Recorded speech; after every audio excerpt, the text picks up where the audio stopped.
Muito bem, bacana mesmo, é a restauração do Museu Republicano de Itu, mais especificamente dos seus azulejos. Eles contrataram uma fera do assunto, o nosso querido Toninho Sarassá, do Estúdio Sarassá de São Paulo. O cara manja muito e você vê agora um pouquinho desse trabalho sensacional de restauração dos azulejos do Museu Republicano Convenção de Itu.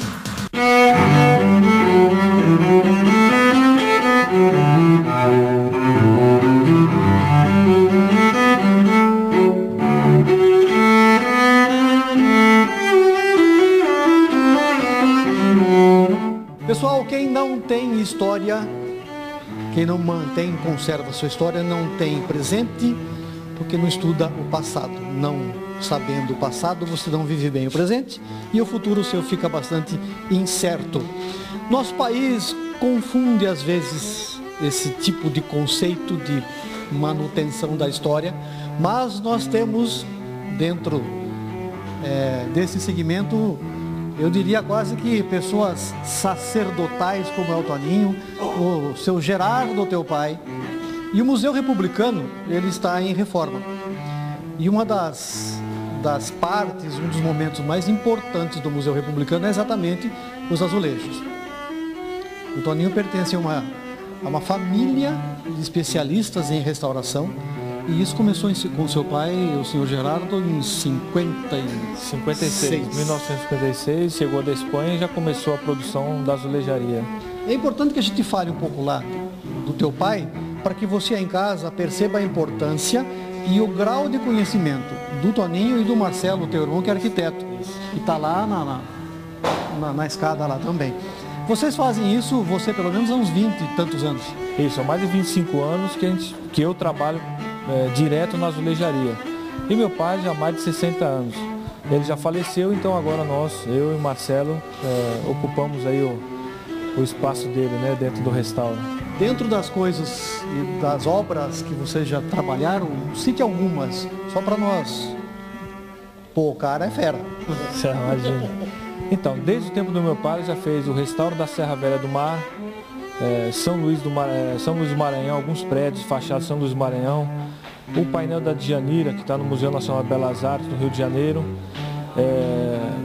entre vários outros, né? Lago da Memória, em São Paulo.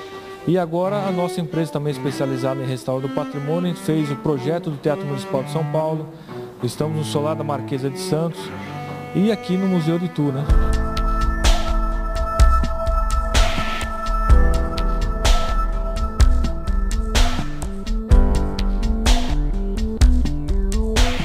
Museu de Itu, esses painéis aqui, eles chegaram mais ou menos aqui no casarão, que abriga o museu, na década de 40, alguma coisa assim, né? Isso, foi na década de 40, quando ele se torna museu, né? O Toné, então, ele quer colocar uma carga histórica e ele, então, coloca esses painéis contando a história e toda a iconografia da vida de Itu, né? Exatamente. Ele encomendou esses painéis aqui, na época tinha um pintor famoso em azulejaria, que ele acabou indo buscar em São Paulo também. Isso, foi o Zani, inspirado até nos painéis de Vitor de Burgaz, no Lago da Memória. Ele já tinha essa empresa também, era o ceramista que fez toda essa reprodução dos painéis que o Toné indicava para o azulejo.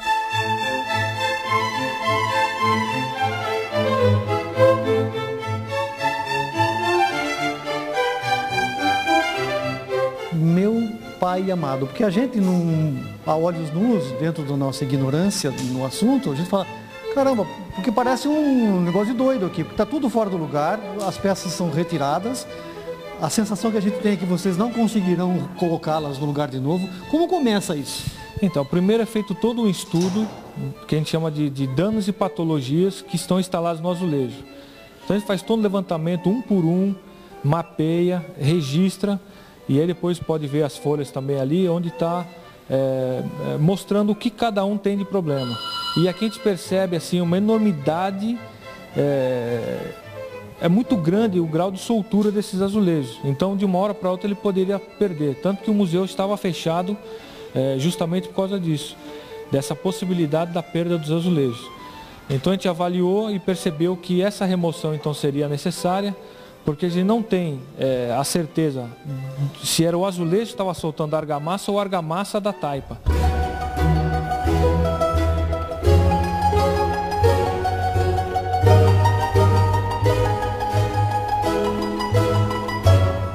A umidade é algo que prejudica muito a manutenção dos azulejos, porque falávamos, né, que o azulejo ele é vivo, porque ele incha com a umidade, com o sol ele seca, então ele tem vida própria. E o barro interfere de uma certa forma nisso ou não? Sim, todos os materiais de construção, eles têm um comportamento que ele tem. A taipa, ela tem a necessidade de transpiração muito grande.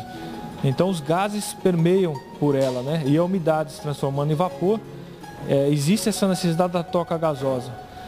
E o azulejo ele absorve também essa umidade. A tendência do azulejo na queima é reduzir uns 11%. E durante os anos a tendência dele também é absorver essa água e aumentar o volume. Então a gente percebe muito, principalmente nos azulejos da fachada, esse processo de dilatação, né? E isso ocorre também o cisalhamento, a soltura dos azulejos e até a quebra desses azulejos.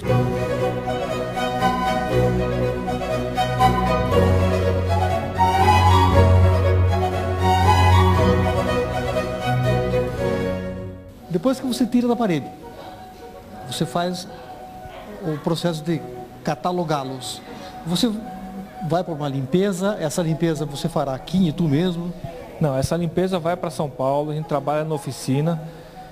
Alguns azulejos eles têm que sofrer um banho, porque ele tem migração de sal e esse sal ele pode expandir e quebrar o azulejo, né? Entrar nas microfissuras. Então ele recebe um banho para dessalinizar. É feito toda uma remoção das sujidades, gorduras, né? Aquelas trincas, tem várias microtrincas, a gente também por trás consolida com uma resina. Então é feito todo um trabalho lá em São Paulo de contenção dessas patologias. E depois ele volta aqui só para fazer o reassentamento.